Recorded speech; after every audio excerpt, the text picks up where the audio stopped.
Channel. நம்ம channel எப்பதான் நீங்க ஃபர்ஸ்ட் டைம் பாக்குறீங்கன்னா கீழே இருக்கிற சப்ஸ்கிரைப் பட்டனை கிளிக் பண்ணிக்கோங்க, பக்கத்துல இருக்க பெல் ஐகானை கிளிக் பண்ணிக்கோங்க. அப்பதான் நான் போற வீடியோஸ் உங்களுக்கு நோட்டிபிகேஷன் வரும், நீங்க இந்த வீடியோ மிஸ் பண்ணாம பார்க்கலாம். இன்னைக்கு நாம பார்க்க போற டாபிக் என்னன்னா ரொம்பவே முக்கியமான டாபிக், எல்லாருக்குமே தேவைப்படுற ஒரு டாபிக் தான். வாழ்க்கையில வந்து சின்ன விஷயத்துல இருந்து பெரிய விஷயம் வரை எப்படி கரெக்டா வந்து முடிவு எடுத்து வாழ்க்கையில எப்பயுமே சந்தோஷமா இருக்கலாம் அப்படின்னு சொல்லிட்டு தான் சில வழிகளை பத்தி தான் நாம இந்த வீடியோல பார்க்க போறோம்.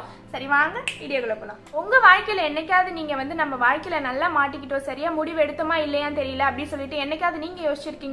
நம்ம நல்ல வேலைக்கு போகணும், அப்படி இல்லைன்னா நல்ல பிசினஸ் பண்ணணும் அப்படின்னு சொல்லிட்டு என்னைக்காவது நீங்க யோசிச்சிருக்கீங்களா? நம்ம மேரேஜ் லைஃப் எப்படி அமையணும், நம்ம லைஃப் பார்ட்னர் எப்படி அமையணும் அப்படின்னு சொல்லிட்டு என்னைக்காவது நீங்க யோசிச்சிருக்கீங்களா? இந்த கேட்ட எல்லா கேள்விக்கும் ஏதாவது ஒரு கேள்விக்கு எஸ் ஆமா அப்படின்னு சொல்லிட்டு நீங்க பதில் சொன்னீங்கன்னா இந்த வீடியோ உங்களுக்காக தான். ஸோ நம்ம வாழ்க்கையில வந்து நிறைய விஷயம் இருக்கும், சின்ன விஷயமா இருக்கட்டும் பெரிய விஷயமா இருக்கட்டும், நம்ம வாழ்க்கையில எல்லாத்துக்குமே நம்ம டிசிஷன் எடுத்துதான் ஆகிறோம். ஸோ வந்து இன்னைக்கு நைட்டு தூங்குறதா இருக்கட்டும், எத்தனை மணிக்கு தூங்கணும், காலையில எத்தனை மணிக்கு எழுந்திருக்கணும், என்ன சாப்பிடணும், என்ன ட்ரெஸ் போடணும் சொல்லிட்டு எல்லாத்துக்குமே நம்ம டிசிஷன் எடுத்துட்டு தான் இருக்கும். ஸோ டிசிஷன் அப்படின்ற ஒரு விஷயம் வந்து நம்ம லைஃப்ல ஒரு மிகப்பெரிய பார்ட்டா இருக்குது.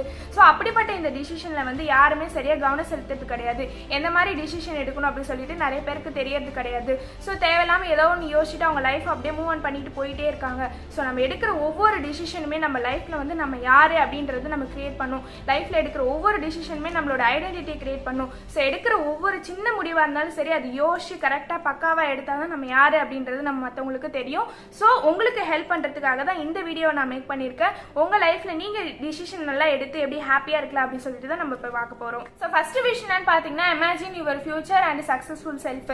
ஸோ வந்து எல்லாருமே வந்து லாக்டவுன்ல இருக்கும், ரிசல்ட் எல்லாருக்குமே வந்துருச்சு 12th ரிசல்ட். ஸோ அடுத்தது வந்து என்ன காலேஜ் சேரலாம், எந்த பிரான்ச் சேரலாம் அப்படின்னு சொல்லிட்டு பசங்க பொண்ணுங்க எல்லாருக்குமே வந்து ஒரு டவுட்டாவே இருக்கும், ஒரு குழப்பத்திலே இருப்பாங்க.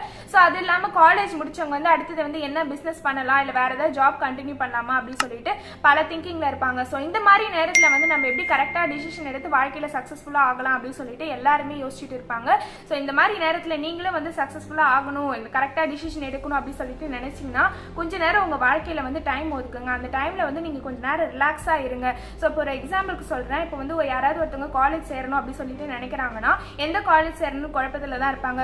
ஸோ அந்த மாதிரி நேரத்துல வந்து அப்படியே கண்ணை மூடிட்டு உட்காந்து டீப் பிரெத் எடுத்து விட்டுட்டு வேற எதை பத்தியும் யோசிக்காம இந்த காலேஜ்ல சேர்ந்தா நம்ம கரெக்டா நல்லா படிப்போமா, நல்ல ஃபெசிலிட்டி இருக்கா, நல்ல ஃபேக்கல்ட்டி இருக்காங்களா, இன்ஃப்ராஸ்ட்ரக்சர் வந்து கரெக்டா இருக்குமா, கேம்பஸ் இன்டர்வியூ கரெக்டா இருக்குமா, இல்ல இந்த காலேஜ் போனா கரெக்டா இருக்குமா அப்படின்னு சொல்லிட்டு எல்லா விஷயத்தையுமே கம்பேர் பண்ணி யோசிச்சு பாருங்க. இந்த மாதிரி யோசிச்சு பாக்குற நேரத்துல வந்து நமக்கே ஒரு ஃபீல் வரும், நமக்கே ஒரு எனர்ஜி வரும். ஸோ இந்த காலேஜ்ல சேர்ந்து செம்மையா இருக்கும் போல அப்படின்னு சொல்லிட்டு நம்மளே வந்து யோசிக்க ஆரம்பிப்போம். ஸோ வந்து இந்த காலேஜ்ல சேரும் போது நம்ம வந்து சக்சஸ்ஃபுல்லா இருப்போமா, ஸோ இந்த விஷயத்த பண்ணும்போது நம்ம சக்சஸ்ஃபுல்லா இருப்போமா, இந்த விஷயத்த பண்ணும்போது நமக்கு வந்து இன்ட்ரெஸ்ட் அதிகமா இருக்கா, இல்ல இந்த மாதிரி விஷயத்தெல்லாம் பண்ணும்போது நம்ம வந்து இண்டிபெண்டா இருப்போமா அப்படின்னு சொல்லிட்டு பல கேள்விகளை உங்களுக்குள்ளே வச்சு நீங்க யோசிச்சு பார்க்க ஆரம்பிங்க. ஸோ இந்த மாதிரி நம்ம பல விஷயத்த வந்து இமேஜின் பண்ணி பார்க்கும்போது கம்பேர் பண்ணும்போது நம்ம மனசுல வந்து எல்லா விஷயத்துக்குமே அந்த எனர்ஜி, அந்த ஃபீல் வந்து அந்த பூரிப்பு அப்படின்னு சொல்லுவாங்க அது வராது. ஒரு சில விஷயத்துக்கு மட்டும்தான் வரும். இப்போ ஒரு எக்ஸாம்பிள் சொல்றேன், ஒரு ஜாபை விட்டுட்டு வந்து பிசினஸ் கண்டினியூ பண்ணணும் அப்படின்னு சொல்லிட்டு நினைக்கிறவங்களுக்கு வந்து பிசினஸ் மேலதான் இன்ட்ரெஸ்ட் அதிகமா இருக்கும். ஸோ அவங்க வந்து ஜாபை பத்தி நினைக்கும் போது அவங்களுக்கு பெருசா இன்ட்ரெஸ்ட் வராது, ஜாப் மேல பிசினஸ் மேல மட்டும் தான் இன்ட்ரெஸ்ட் வரும். ஸோ அந்த மாதிரி நம்ம பல விஷயத்தை வந்து கம்பேர் பண்ணி பார்க்கும்போது ஒரு சில விஷயத்து மேல மட்டும் இன்ட்ரெஸ்ட் வருது இல்ல, அந்த விஷயத்து மேல மட்டும் நம்ம வந்து அனலைஸ் பண்ணி அந்த விஷயத்தை மட்டும் நம்ம நோட் பண்ணி வச்சுக்கணும். ஸோ இந்த டெக்னிக்கை வந்து சக்சஸ்ஃபுல்லா இருக்கிற பல பர்சன் வந்து இந்த டெக்னிக்கை தான் வந்து யூஸ் பண்றாங்க. ஸோ இந்த மாதிரி நம்ம இமேஜின் பண்ணும்போது நமக்கு வந்து எல்லா விஷயத்துலயுமே நமக்கு வந்து தகுதி இருக்கு, கெப்பாசிட்டி இருக்கு அப்படின்னு சொல்லிட்டு நம்மள நாமே என்ன ஆரம்பிப்போம். ஸோ இதை வந்து நம்ம இந்த மாதிரி இமேஜின் பண்ணும்போது நம்ம மனசு வந்து அப்படியே நம்மளை நம்ப ஆரம்பிக்குது. ஸோ நம்மளும் அந்த விஷயத்தை வந்து செய்யறதுக்கு ஹெல்ப்ஃபுல்லா இருக்கும், கரெக்டான டிசிஷன் எடுக்கிறதுக்கு இது ஒரு வந்து பவர்ஃபுல்லான டெக்னிக் அப்படின்னே சொல்லலாம். ஸோ செகண்ட் விஷயம் என்னன்னு பாத்தீங்கன்னா recognise the power behind each decision you make.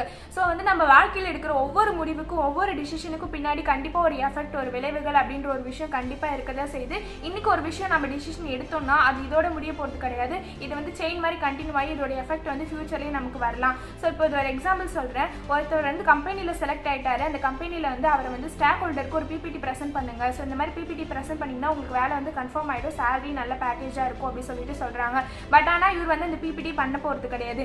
ஏன்னா இவருக்கு வந்து அந்த ஸ்டேஜ் ஃபியர் இருக்கிறதுனால, அந்த பப்ளிக் முன்னாடி பேசுறதுக்கு அந்த பயம் இருக்கிறதுனால இவர் வந்து அந்த ஆப்பர்ச்சுனிட்டி அப்படியே மிஸ் பண்றாரு. ஸோ பயம் அப்படின்ற ஒரு விஷயமே கிடையாது. நம்ம ஒரு விஷயம் பண்ண போறதுக்கு முன்னாடி அந்த விஷயத்தை எப்படிலாம் பண்ண போறோம் அப்படின்னு சொல்லிட்டு நம்ம நிறைய பிராக்டிஸ் பண்ணிட்டோம்னா அந்த விஷயம் அன்னைக்கு பண்ண போறப்ப பயம் அப்படின்ற ஒரு விஷயமே இருக்காது. ஸோ அது ஈஸியாக நம்ம வந்து ஓவர் கம் பண்ணிட்டு வரலாம். ஸோ இந்த மாதிரி பயம் இல்லாமல் ஒரு விஷயத்தை நம்ம பண்ணும்போது நம்ம வந்து ஃபினான்ஷியலாக இண்டிபெண்ட்டாக இருப்போம். ஸோ நம்மளும் வந்து சக்ஸஸ்ஃபுல்லாக முடிவு எடுத்த மாதிரி இருக்கும். ஸோ பயம் அப்படின்ற ஒரு விஷயத்துக்கு வந்து நிறைய ஃபோக்கஸ் பண்ணாதீங்க. அடுத்த விஷயம் என்னன்னு பார்த்தீங்கன்னா கோ வித் யுவர் கட். நம்ம ஒரு டிசிஷன் எடுக்கிறதுக்கு முன்னாடி நம்ம கிட்ட மல்டிபிள்ஸ் ஆப்ஷன் இருக்கும். நம்ம ஒரு வேலைக்கு போகணும்னு நினைக்கும் போது இந்த வேலைக்கு போகலாமா, அந்த வேலைக்கு போகலாமா, எந்த கம்பெனியில் வேலைக்கு போகலாம் அப்படின்னு சொல்லிட்டு பல ஆப்ஷன்ஸ், மல்டிபிள் ஆப்ஷன்ஸ் நம்ம கிட்ட வச்சிருப்போம்.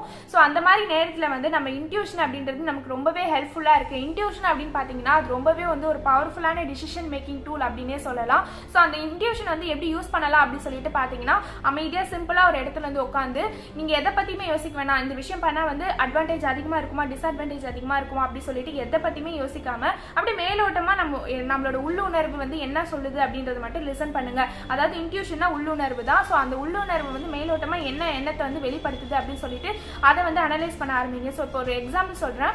இப்போ நம்ம வந்து வெளியில் போகணும்னு சொல்லிட்டு நினைப்போம். ஸோ டக்குன்னு நம்ம மைண்டில் ஒரு தோணும், கொடை எடுத்துகிட்டு வந்து அப்போ தான் வந்து மழை பெஞ்சாலும் நமக்கு வந்து சேஃபாக இருக்கும் அப்படின்னு சொல்லிட்டு டக்குன்னு ஒரு விஷயம் தோணும். பட் ஆனால் நம்ம என்ன நினைப்போம், ஆமாம் அடிக்கிற வெயிலில் மழைலாம் வரப்போதா அப்படின்னு சொல்லிட்டு நம்ம மட்டும் கிளம்பி போயிடுவோம். பட் ஆனால் பார்த்தா நிஜமாலுமே அங்கே மழை வந்திருக்கும். ஸோ அதுதான் வந்து இன்ட்யூஷன் அப்படி சொல்லுவாங்க. நம்ம ஒரு விஷயம் நடக்க போகிறதுக்கு முன்னாடியே நம்மளை வந்து ஒரு ஞானம், அறிவு அப்படின்னு சொல்லுவாங்க. அந்த இன்ட்யூஷன் வந்து உள்ளுணர்வு அப்படியே நமக்கு தானாகவே வெளிப்படுத்தும். ஸோ அந்த இன்ட்யூஷனுக்கு ரொம்பவே முக்கியத்துவம் கொடுங்க. ஸோ டாக்டர் பியர்சன் அவங்களோட ரிசர்ச் டீம் வந்து கண்டுபிடிச்சிருக்காங்க, உள்ளுணர்வு வந்து உண்மையிலே இருக்கு அப்படின்னு சொல்லிட்டு கண்டுபிடிச்சிருக்காங்க. உள்ளுணர்வை விட மிகப்பெரிய ஒரு டூல் வந்து எனக்கு தெரிஞ்சு வேற எங்கேயுமே இல்லை அப்படின்னு சொல்லலாம். இது வந்து ஒரு பவர்ஃபுல்லான டூலு. ஸோ இந்த இன்ட்யூஷன் யூஸ் பண்ணி நம்மளுடைய வாழ்க்கையில டிசிஷன் எடுத்து சக்ஸஸ்ஃபுல்லாக இருக்கலாம். இன்ட்யூஷன் அப்படின்றது வந்து ஒரு சிக்ஸ்த் சென்ஸ் நம்ம கிட்ட கம்யூனிகேட் பண்ணுது அப்படின்னே சொல்லலாம். ஸோ அது என்ன சொல்லுது அப்படின்னு சொல்லிட்டு அதுக்கு அட்டென்ஷன் கொடுத்து அதுக்கு ஏற்ற மாதிரி நம்ம வந்து செயல்பட ஆரம்பிக்கலாம். ஃபோர்த் விஷயம் பார்த்தீங்கன்னா don't ask other people what should you do.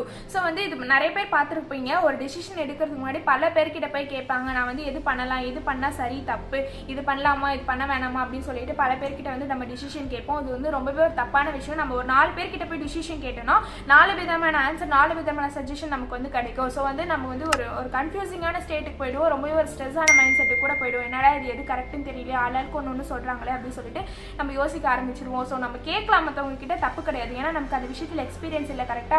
So ஆனால் மற்றவங்களுக்கு அந்த விஷயத்தில் உண்மையிலே எக்ஸ்பீரியன்ஸ் இருந்து அஃபெக்ட் ஆயிருந்தாங்கன்னா அவங்க கிட்ட அந்த வந்து டிசிஷன் நம்ம கேட்டோம்னா உண்மையிலே நமக்கு ஒரு நல்ல சொல்யூஷன் கிடைக்கும். பட் ஆனால் அவங்க சொல்ற சொல்யூஷனே நம்ம வந்து ஃபாலோ பண்ணணும்னு அவசியம் கிடையாது. நிறைய பேர் நம்ம கிட்ட சஜஸ்ட் பண்ணியிருப்பாங்க. எல்லா சஜஷனையும் நம்ம ஒரு அளவுக்கு ஓவர் வியூ மாதிரி பார்த்துட்டு நம்ம மைண்ட் கிட்ட நம்ம கண்ணை மூடி அப்படியே ரிலாக்ஸாக யோசிச்சு பார்த்தோம் எந்த முடிவு வந்து நமக்கு கரெக்டா இருக்கும் அப்படி சொல்லிட்டு நமக்கே ஒரு விஷயம் தோணும்.